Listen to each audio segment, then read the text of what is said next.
Aloha and welcome to Island Connections. I'm Ibrahim Aoude. Faith and politics. And we have three guests to discuss this topic with us. And all of them are from Faith Action for Community Equity, FACE. And Michelle Takemoto, she's a member of the Jobs Committee with FACE. And Godfrey Maeshiro, you are also a FACE member, but also Vice President of Local 5, which is a member of the umbrella group FACE. And then Gerry Madison, he's the chair of the Jobs Committee in FACE. Welcome all, and thank you very much for coming. Thank you. Thank you. So could you tell us, Michelle, what do you do in terms of community activity with FACE and perhaps in other ways as well? Well, FACE is an organization of 26 different member organizations, primarily churches. There's a temple, there's also a Jewish congregation, and we have Local 5 as one of our newest members.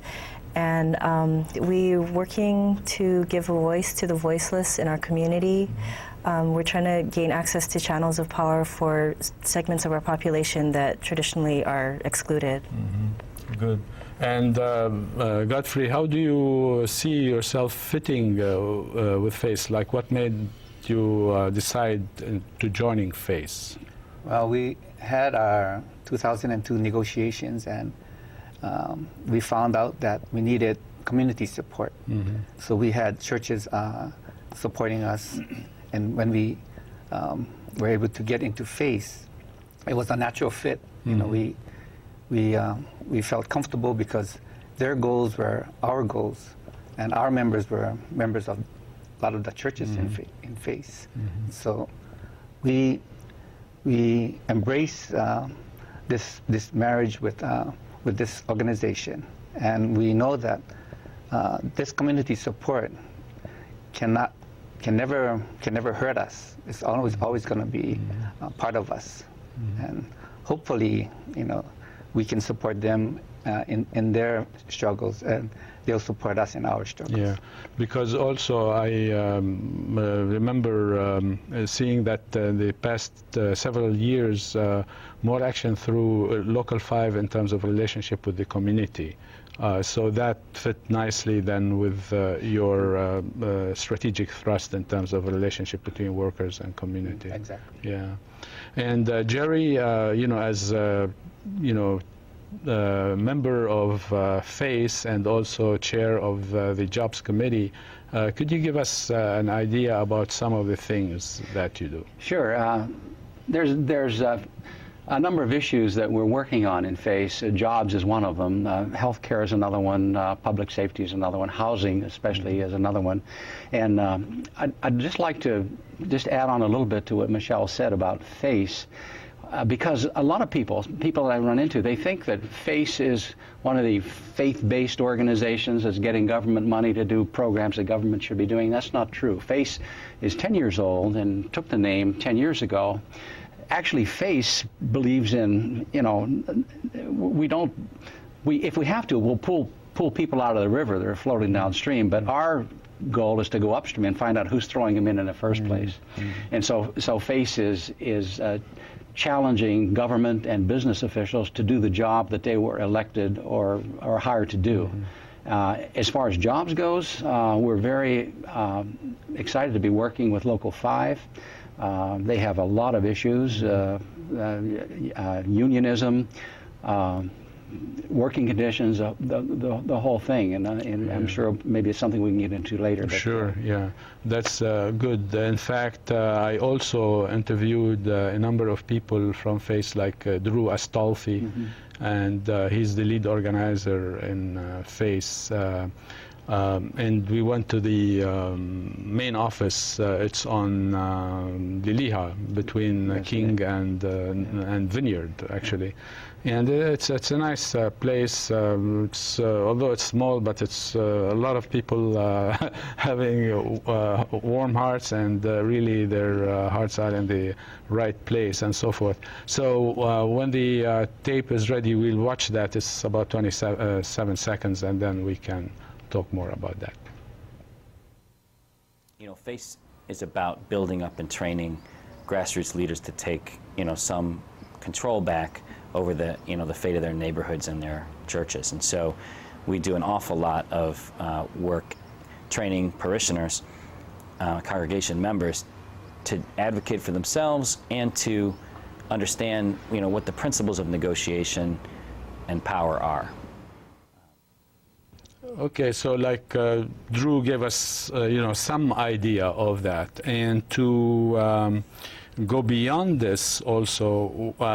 In fact, I talked with you the other day at the office. So we're gonna play a short segment of your interview, and then we can all comment on that. So we'll watch.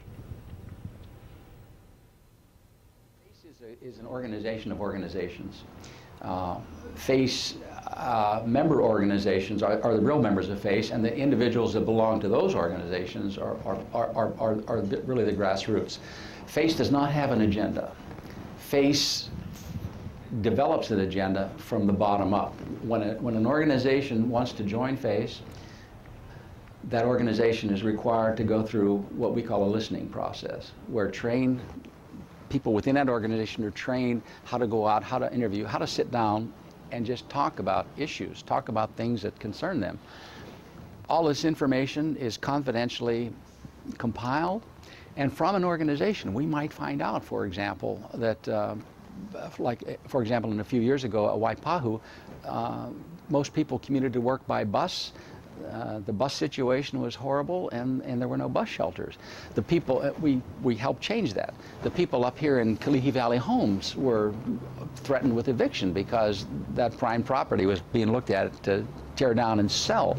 Through FACE, we helped organize a study that determined that not only were the buildings not to be torn down, but they were in very good shape. They just needed the infrastructure. And so FACE was very, very probably the most influential organization to help get the beautiful new homes, the rehabilitation of those homes up there. Yeah, well, this gives us an idea. So, like Michelle, if I may ask you about your experiences in terms of the Jobs Committee. Could you give us some examples of what you have done and so forth?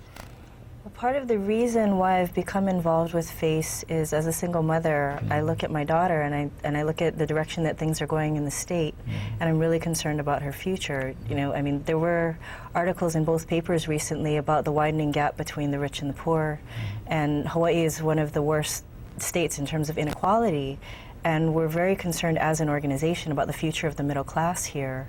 And so our Jobs Committee is bringing in 2 speakers tomorrow, two nationally known economic policy experts to come and speak and to help educate the entire community about some of the reasons why this gap is continuing to widen and things that we can do to help narrow it. Yeah, in fact, that's good. You brought this event on the 16th of this month, 2 days as of now. And could you say more about it, a little bit about it? A bit more about it? The event details are, it's going to be held at Harris United Methodist Church, and the registration will be starting at 5 o'clock. The event itself begins at 6, and there'll be heavy poo-poos, free parking, and there's going to be heavy audience participation, so it's not just going to be dry, 2 economic policy experts talking to everyone. There's going to be discussion, there's going to be time to reflect on how this is affecting everybody in their own lives. Yeah, and workshops maybe or something, no? Yes. Yeah, okay, that's good, small group discussion and stuff. Discussions. That's good. That's something interesting that, people need to know more about and educate themselves about and so on. So it's good that you are doing this kind of thing. So in terms of, your participation, Godfrey, with FACE in terms of relationships, shall we say, with the Jobs Committee, or how you relate things that are happening at Local 5 to the Jobs Committee or to FACE in general. Could you give us an idea about that? Well, as a union in FACE, we're trying to make sure that the gap between the rich and the poor gets narrower. We want to establish a higher standard of pay, because whether we like it or not, the prices keep going up, and if we don't keep up with the pace of inflation and this rise in housing and rent, then slowly our members are going to have to work 3 jobs instead of 2, and it's unfair that we have the leading,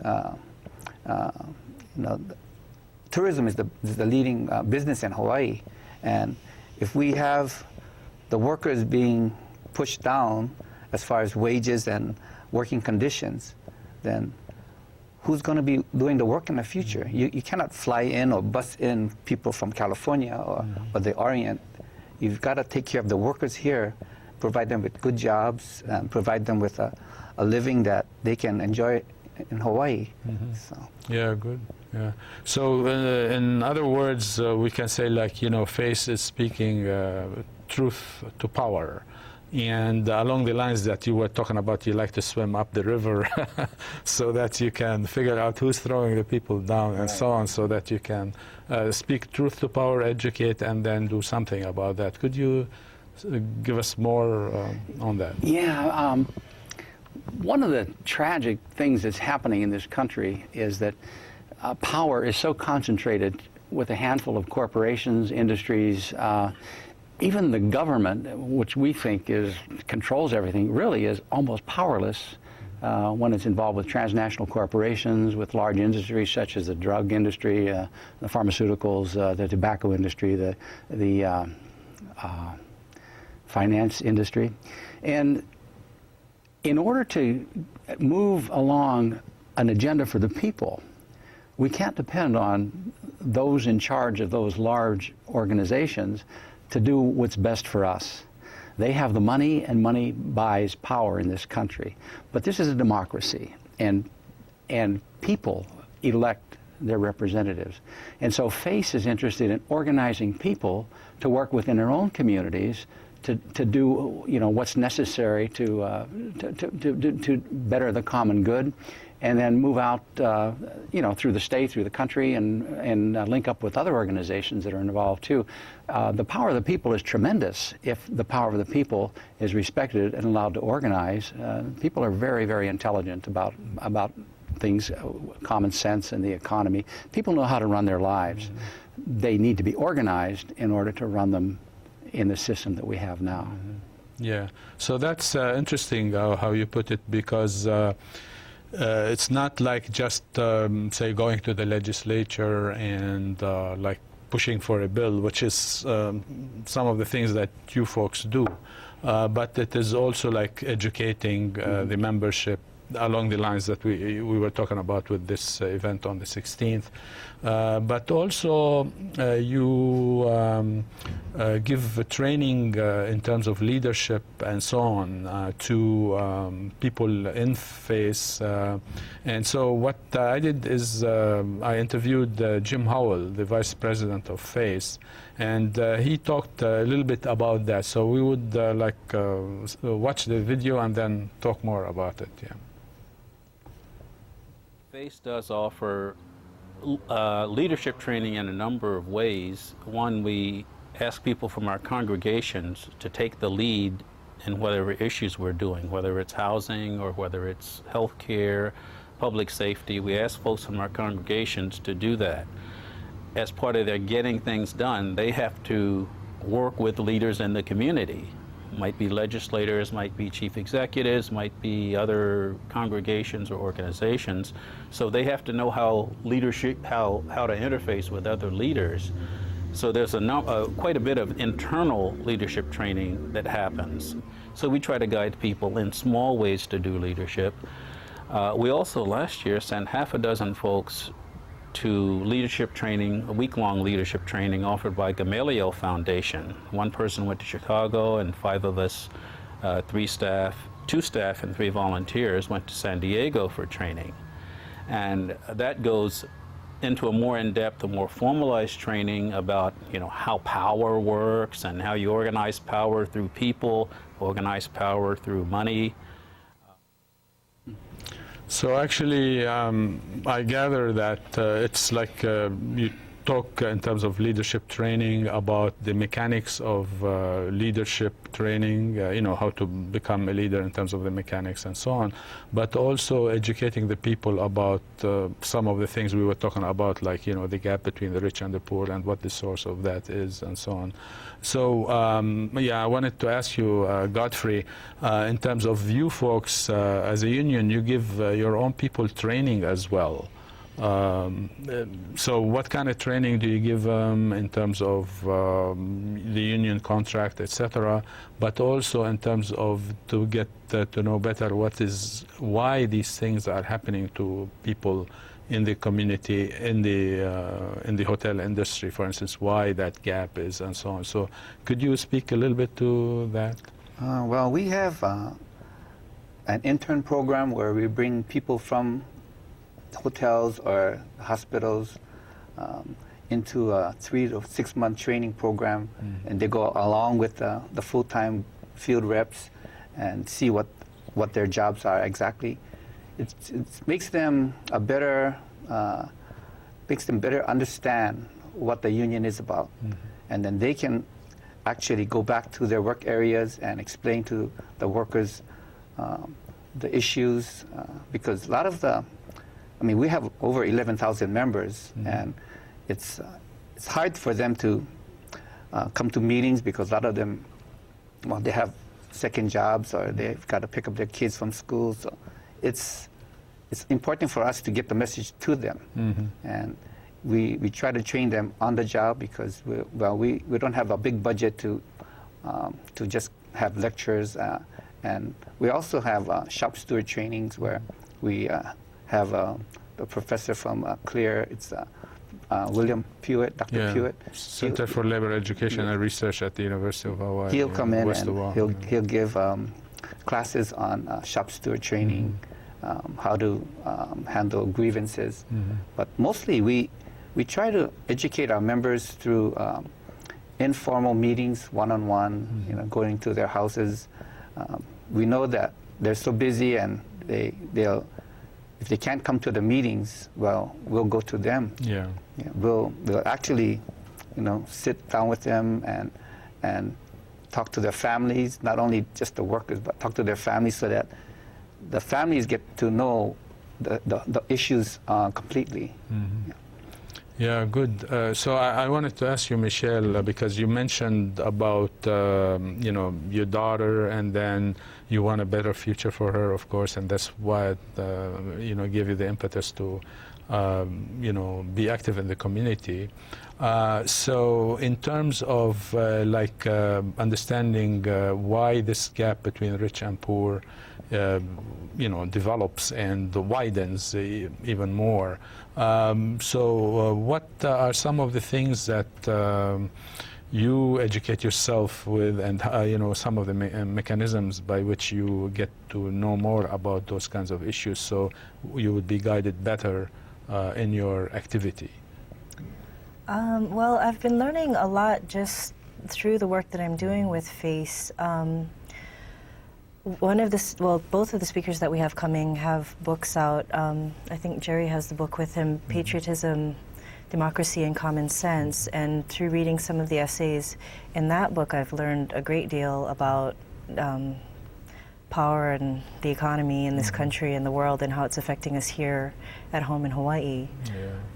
And then this helps you because you understand better that what is really going on and why it's going on, helps you in your activities, whether it's in the jobs committee or other kinds of activities with FACE. Do you also do other things, you know, outside of FACE in terms of those kinds of activities? I'm a member of Kilohana United Methodist Church, and I'm on the mission committee through church. So we also do community projects through that. And these are complementary, complement each other. And your church is part of FACE, I take it. Yeah, that's good. So, Gerry, could you tell us more about some of the activities? I can and I will. I just want to mention one thing, though. You mentioned the cozy little FACE office that is down here in Liliha, and talking about training, but I'd like to mention that ever since Local 5 became a part of FACE, I've been down there a number of times. In fact, sometimes I'll go down there for no reason, because you go in there, it's better than going to get a double latte at Starbucks because there's so much energy in the place. And with the, there's some old guys in there like Godfrey, but most of them are young in their 20s and 30s and energetic, and you go down there for a conference and you just come out feeling, man, we can do anything with energy like this. So I forgot what your initial question was, but I really wanted to get that in about how wonderful it is to be working with people like that. Yeah. More about the activities that you do in terms of education and the activities that you do in terms of implementing your listening process and what comes out of that. One of the things that is unique about FACE is that it's like Drew said on the tape, it's an organization of organizations. That means that every organization that comes into it, first of all, there's sort of a mutual selection process. They find out about FACE, or somebody tells them about it, and somebody gets interested, and so we make contact with that organization, usually with the pastor or one of the council people if it's a church, and make a presentation, and they decide whether they want to get involved with FACE or not. If they do want to get involved, then we have a beautiful covenant where we lay out what FACE is all about. They sign it, we sign it, and it really makes a nice thing, because what FACE is really about, it's about relationships. Relationships between organizations, and particularly people-to-people relationships. That's one of the reasons I like to go down to the union. I mean, we're talking about people working with people for the common good. They're not stuffing money in their own pocket. Most of us are volunteers. We just feel that the work is so important, and the people we're dealing with are so important with each other. It's a play. I'm a retired person, but I'm a member of Christ Church Uniting in Kailua. I'm also on the council of that church, and I'm their representative to FACE, and so there's a lot of activity involved in all of that. But it's all complementary. It all works. What I do for the church, what I do with FACE, it all works together. Yeah. Our organization covers over 40,000 people, and we're constantly being reminded through our leadership trainings to do one-on-one meetings, to meet people from other churches or people within our own churches that we don't necessarily know very well. And so there's constantly this community building going on. Yeah, because the strength of community, just like being together, in fellowship and community, is very powerful, it seems to me, and gives you more credence and more organization to really push for whatever it is that you are pushing for, whether it's in the legislative process or elsewhere in the community. So I think and what we push for comes from from the listening process, bottom up, and that is like even more democratic than what we might imagine democracy to be, just like voting and that, So it's interesting. But also in interviewing you at the FACE office, I was interested in the philosophy that, FACE operates from. It's not just like a matter of going to see what's happening with the people being thrown and who's throwing them into the river, but, what guides you folks. So we will watch that, and then we can comment, in terms of it. He was passionate about social change. He was a political person. I can only think of 3 times when Jesus was actually in a religious setting. The first time, allegedly, as a young boy of 12, he was there teaching the elders, so he must have known something. The second time was his first public declaration, where he quoted from Isaiah, saying he's come to bring good news to the poor, the captive, the hungry, and that they almost ran him out of town because he said that prophecy is fulfilled in your purpose. He wasn't there to throw up prayers. He was there to say, let's take action, let's organize. And then the only other time I can think of when he was in a religious situation was when he went into the temple and upset everything because they were abusing the temple for economic purposes. And so I believe that a church, and FACE is an organization mainly of churches, mostly Christian, but some Buddhist, some Jewish. We don't have any Muslim church organization yet, but that could be in prospect. But I think that churches, first and foremost, should be concerned about the common good, about the good of the people who they serve in the name of God. And the Jewish Bible, the Old Testament, the Christian Bible, the Quran, it's all about social justice and how we organize and how we fulfill God's plan on earth by doing things together for the common good. Yeah, for the common good. So these are some of the things that probably were running in your mind when we were talking about those issues. So it's you know, I am interested in this kind of philosophic thing because oftentimes we find that, you know, some people want to depict Christianity as something like only between you and God, you know, one-on-one and not in community. Something like I remember we were talking about before. But could you say something more about that, Michelle, in terms of your own philosophy, how you... You can't be Christian in isolation. I mean, speaking from my own tradition.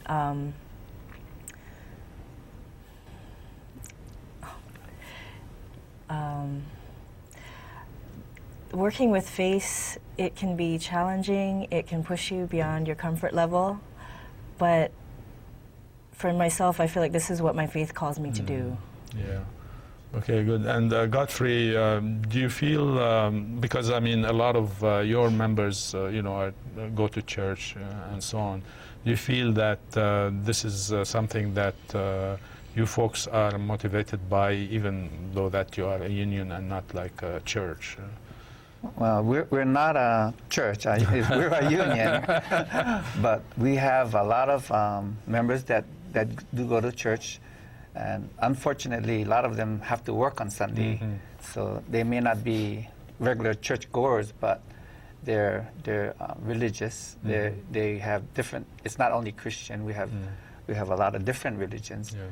But the main point that our organization, and we find that we have a good blend with faith, is the common theme of, you know, helping the underprivileged, the underdog. And we just had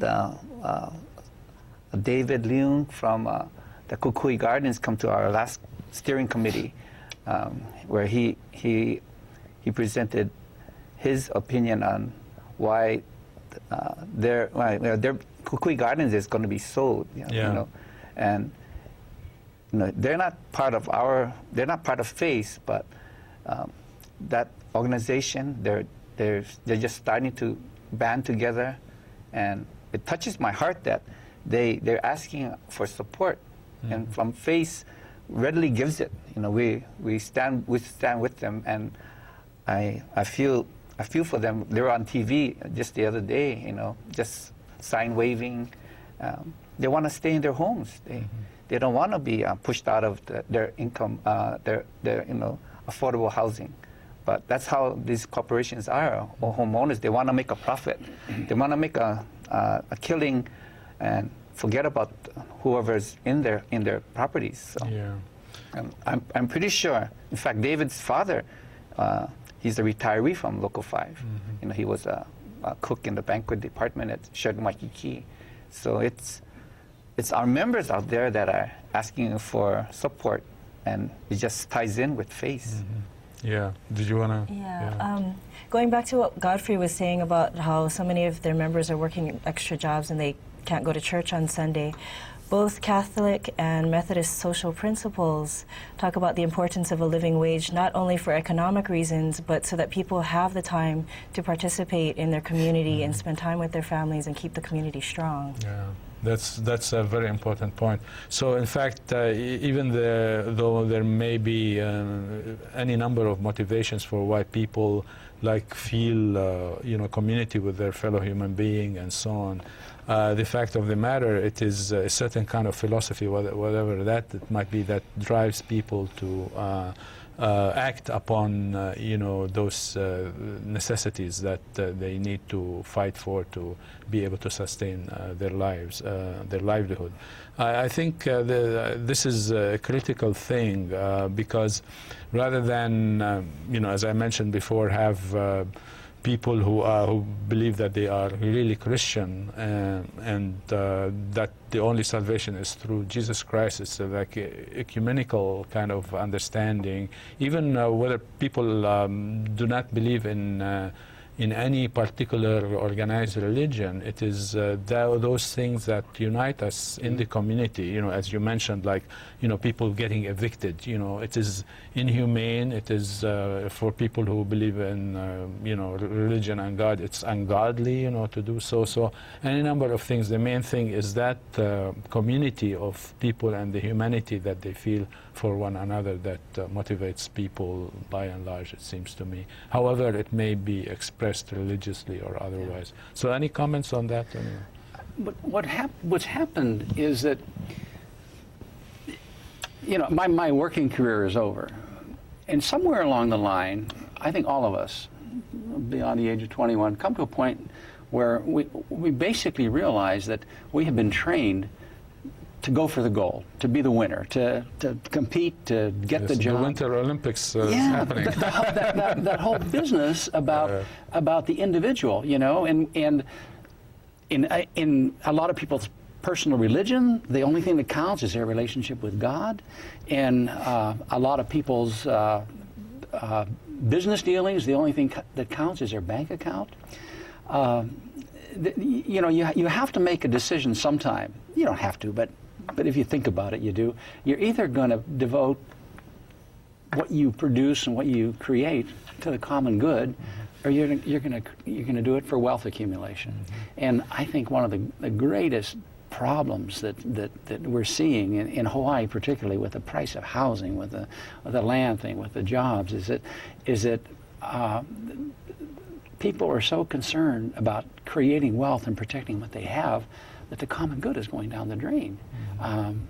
Every great religious leader was about the common good.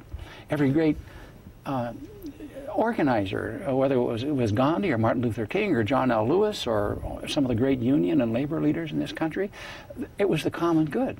Sure, sometimes that you know, they get put into a position of prominence that they really didn't want, but they are working for the common good, and I think that's the essence of FACE and other community organizations like FACE around the country, is to organize people to work for the common good and to work from their values, not their bank account, not what they're going to leave to their children, not what the asking price of their home's going to be, but to work from their heart for the common good of all.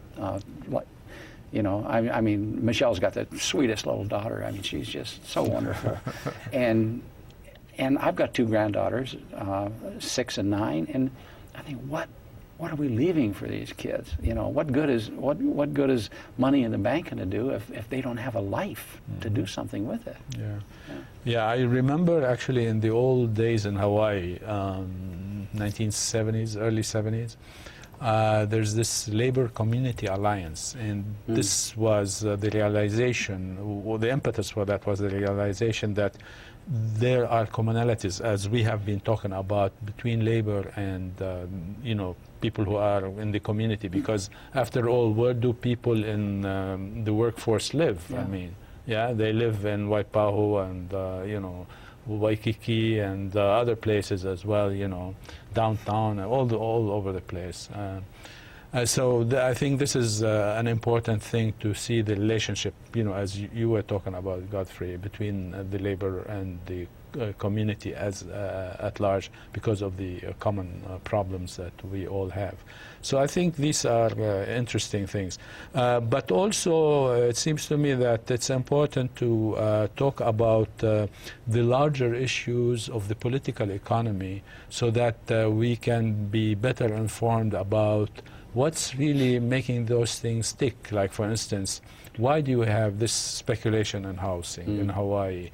Why do we have like people pushing for lower, you know, paying jobs and not increasing the minimum wage, and so on and so forth? So it's interesting to begin to understand that kind of analysis. So I interviewed Drew Astolfi, you know, the same interview, but another piece we would like to play, where he talks about some of the larger issues that govern those kinds of things.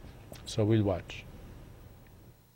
And what you see with Del Monte closing is you see the effects of NAFTA. And it's the sort of slow erosion of our agricultural economic base based on the lowering of the tariff barriers that always protected Hawaii's sugarcane and pineapple industry. Now those started to come down back in the 70s, and that's why we've seen the sort of steady collapse of those industries. This is really the death rattle, and it's a really sad thing, both for the families but also for the state, because what those jobs were, you know, those were blue-collar jobs that would allow families to move up in the world. So you could, you know, sort of the promise was, you come here, you work hard, you play by the rules, you'll be able to, you know, get plantation housing, you can move out of there, your kids can go to college, you can get a house, you can have a blue-collar, middle-class life. And I think that the terrible danger that our state's in right now is that idea of a blue-collar, middle-class life is disappearing. As the world economy has changed, that sense of ourselves, like the sense of what it means to be local, the sense of what it means to be in Hawaii, that has changed. So if you're working 3 jobs and can never see your kids, you know, where's the aloha in that? And I think increasingly the demands of finance capital on our tourist industry are changing the terms under which our people live, and they're changing them in a negative way. Yeah, Drew was talking about North American Free Trade Agreement, which is very important for bringing wages down and so on.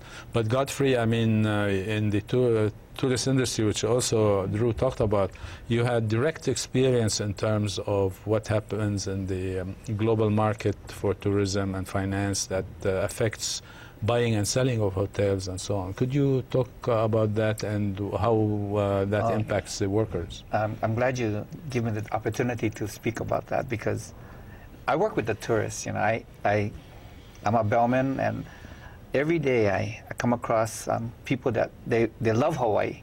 They just like the atmosphere, they like the weather. Even though it's raining, they still love Hawaii.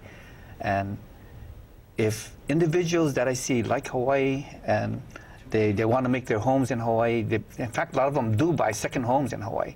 But that could be driving up the prices in Hawaii, in Hawaii also. But if these individuals like Hawaii this much, I can just imagine power structures, the global companies that are just waiting to come into the market and, you know, buying hotels. Even though it's not cheap like before, they're still buying it because they know they can make a profit 3-5 years from now. And the return is great. You know, we're running, at our hotel, we're running 100%. And sometimes we're running more than 100%. So we've got to shuffle them to other hotels. It's a booming market. And, you know, all these I mean, people smarter than me, they're sitting on these boards. They may not be in Hawaii, but they've got all these figures in front of them, and they're just looking which property they can buy. They control that. They control the buying and selling, and they don't live in Hawaii. They might want to visit once in a while, but their specialty is making money from tourism, and it's really sad because they want to come in, they want to buy it and lower the wages for the workers so that they can get a bigger profit, and then when they sell it, they sell it with the workers' staff so depleted and demoralized that the aloha spirit gets killed, and they don't realize what they're doing is they're killing the golden goose. And it's for the workers like for my age and closer to retirement, we're hanging in there trying to provide that aloha spirit, and it's really sad because the top guys, they don't care. Yeah, they don't care. In fact, you have like a particular experience at this point with one of the hotels, you know. Could you say something about Well, that? we have a prime example of what I've been talking about is in Turtle Bay, and you live on the North Shore. It should impact you just as much as people in Waikiki. Turtle Bay, it's a New York company. they've bought it, they renovated, sure, they spent some money on it, but they're just intimidating the workers. They've fired a lot of the workers, and these are long-term employees, 20, 30 years, and they just want to make sure that they can. They've been working without a contract for 3 years. They're really intimidating the workers, and I'm sure they want to make a profit, but why do they have to step on the faces of the workers that are trying to keep them making money? So I just feel for those workers, and the more I go out, and Gerry's been there, Gerry and Michelle's been there, Michelle's dad's been there. We see the workers, and they're humble people. They want to do a good job. They live in that area. They want to keep that area for themselves, as for their children. But these developers, this owners of Turtle Bay, they just want to develop more on they have a 3,500 unit condominium that they want to build, but it's going to create more traffic. It's going to create much more problems with the sewer. They expect that they can come in and do a deal in Hawaii, but they forget that without the workers, that deal wouldn't have been possible. So I'm glad you. That's good. Michelle, could you talk about your experiences in this? Well, I don't have any experience with this personally, but one thing that's really struck me is the hotels are having record profits right now. It's all over the news, and everybody's looking at the numbers and thinking, oh, this is great, all this money is coming into the state. But with all this outside ownership, aside from the taxes the hotels are paying to the state, most of this money is just coming in and going straight out again.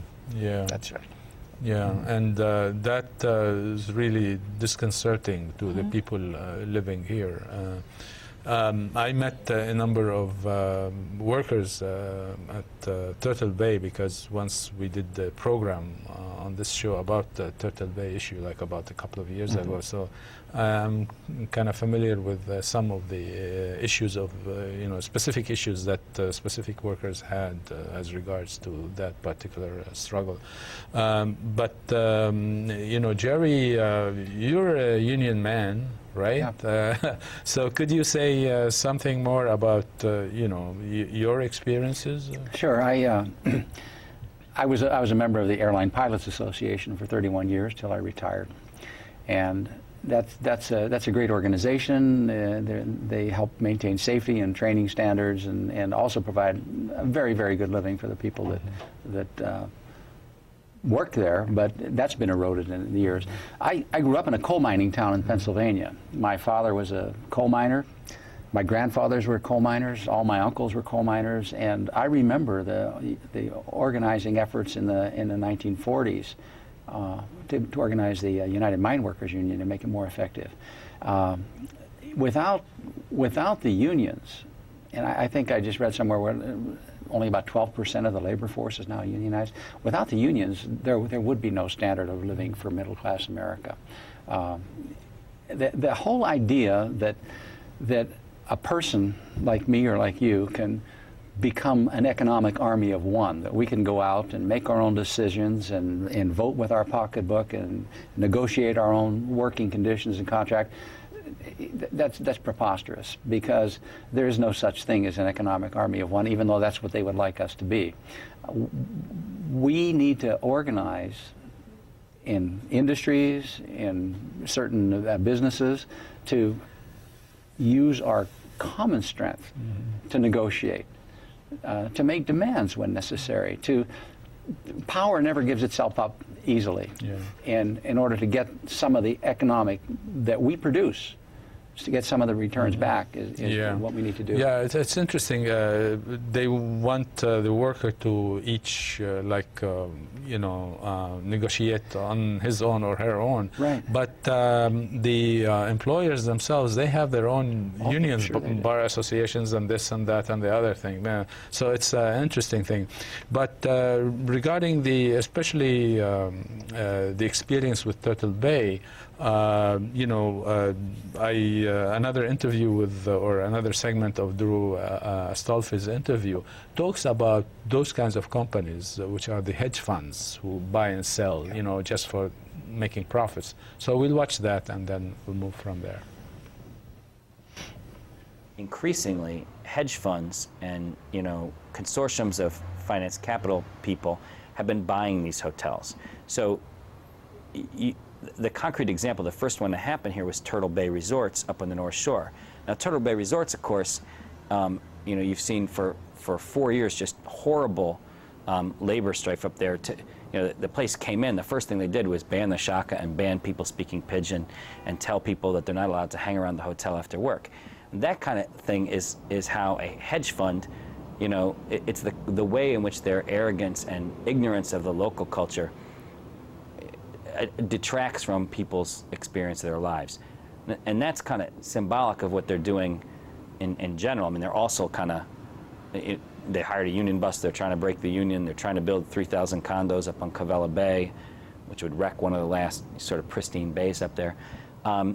I think we're going to see more of that, and that's just the front end of this thing. And we don't get a hold of it before it gets worse, then it's going to get a lot worse. And I think, I know that several hotels in Waikiki are currently being sold to similar funds to Oak Tree, which owns Turtle Bay. And I just think, we've got to make those hedge funds, those international finance capital people, deal with our people in a respectful way. Yeah, I mean, I also remember once we had a huge demonstration in Waikiki, that was 5 years ago, about those kinds of issues where a company comes and buys a hotel, I forget which hotel in Waikiki, and then we just surrounded the hotel, with, banners and, all kinds of chants, etc., to try and draw attention to the plight of the worker vis-a-vis this new hedge fund or this new foreign investor who came to, and bought the hotel. I forget which hotel, but, increasingly we've been seeing these things happen in one way or another, not necessarily demonstrations and rallies, etc., but, just struggling against those big guys, whether they are foreign or, not foreign, but overseas in terms of even American corporations from New York or whatever. So this is kind of disturbing, and it seems to me that FACE is trying to do something about those kinds of issues as it does fight for better life for the people in Hawaii, housing and so forth. So you folks say in the Jobs Committee, well, what else are you doing in that regard, say at the legislature or any other kind of venue? Anyone? Okay. At the legislature, we do have there are a number of legislators who really are working closely with FACE to help move things along, things that they're interested in, things that we're interested in.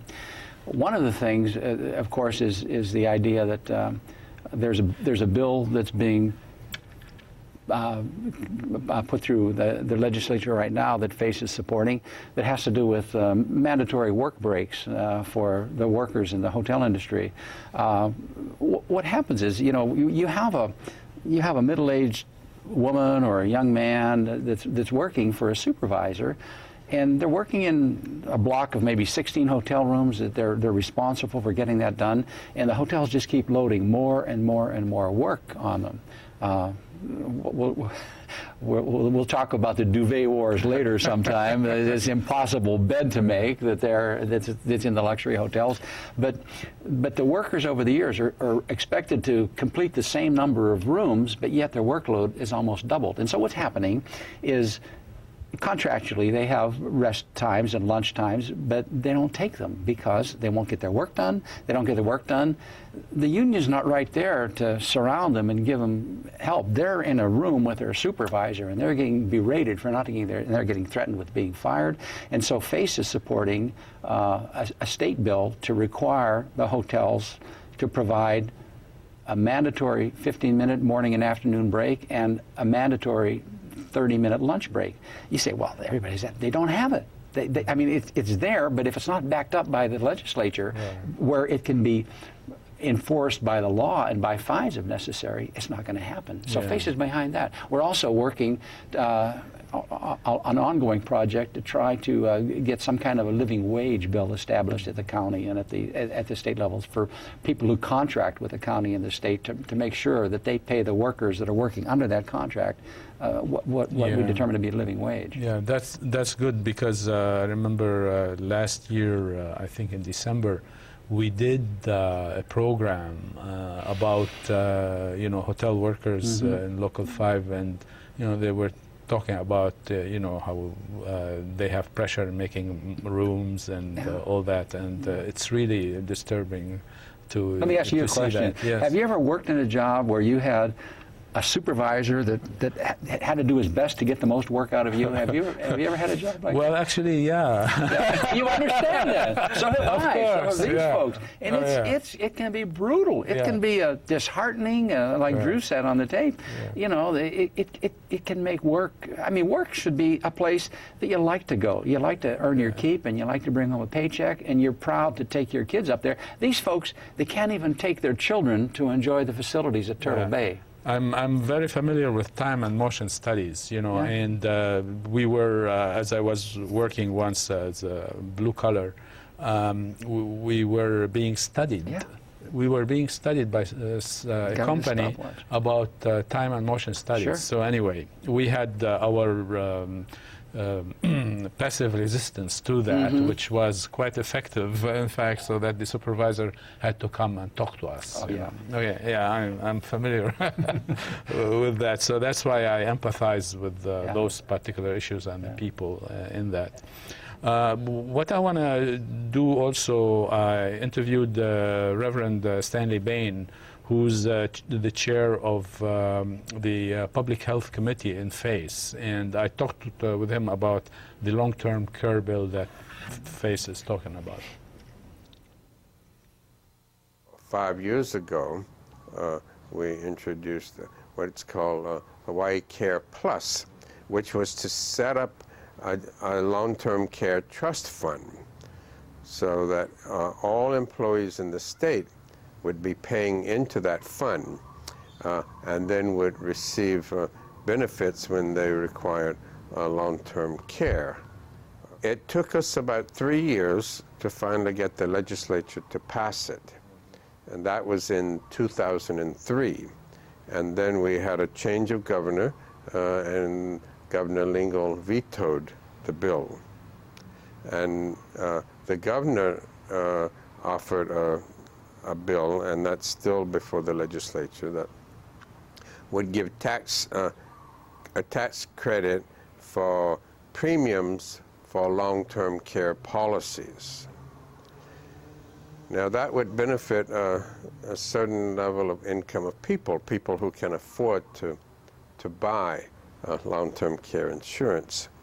And it would also be a credit for businesses who provide that insurance to their employees.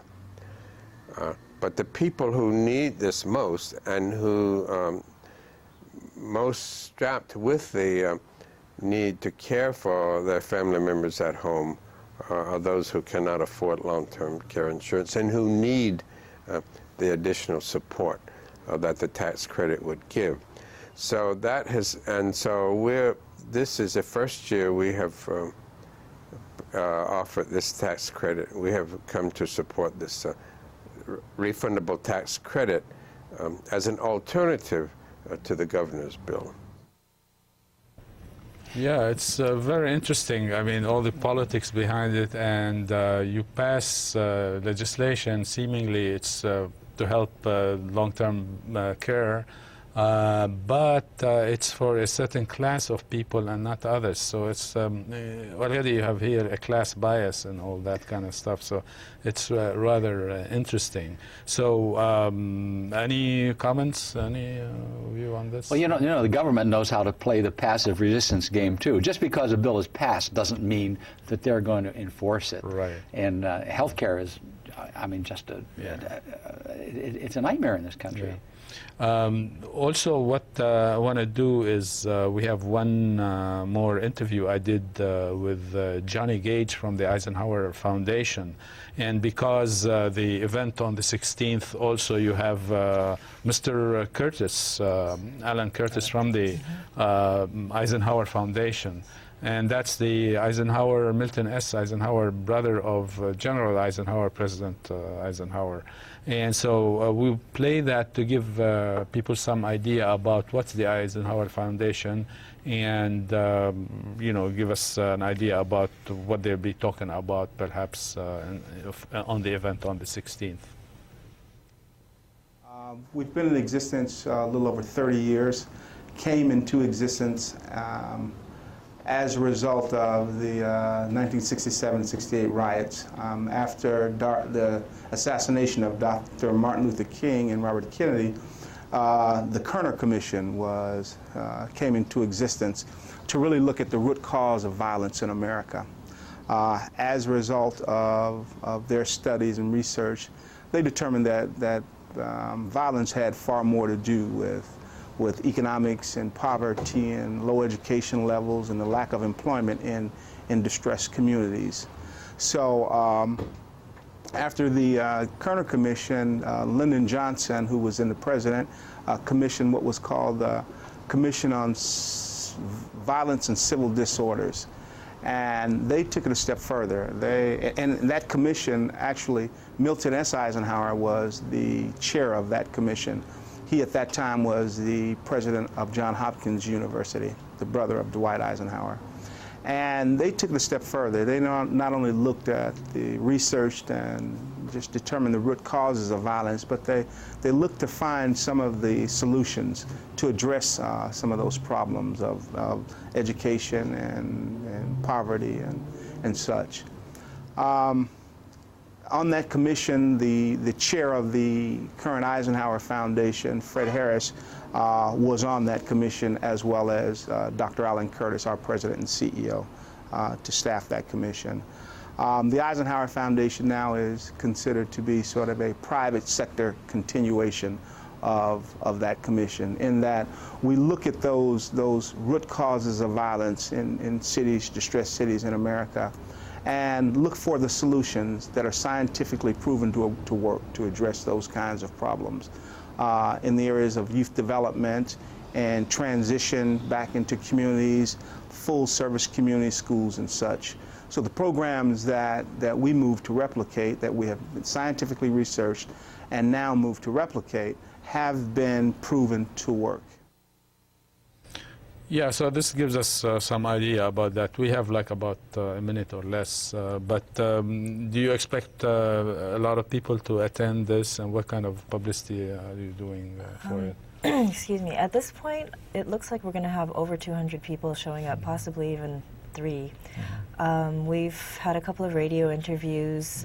There was a brief story that ran in the Star Bulletin over the weekend. Yeah, so we've got some good publicity. That's good. And Godfrey, you're looking forward for the future in terms of, you know, pushing for workers' rights and pushing for community alliance with the Well, we workers have our and so on. negotiations in end of June, but this T-shirt I'm wearing is from Unite here. This is our parent company, and you know, it's about having the workers standing up and fighting for their rights. And great. we'll be providing refreshments for Thursday nights. Good, yeah.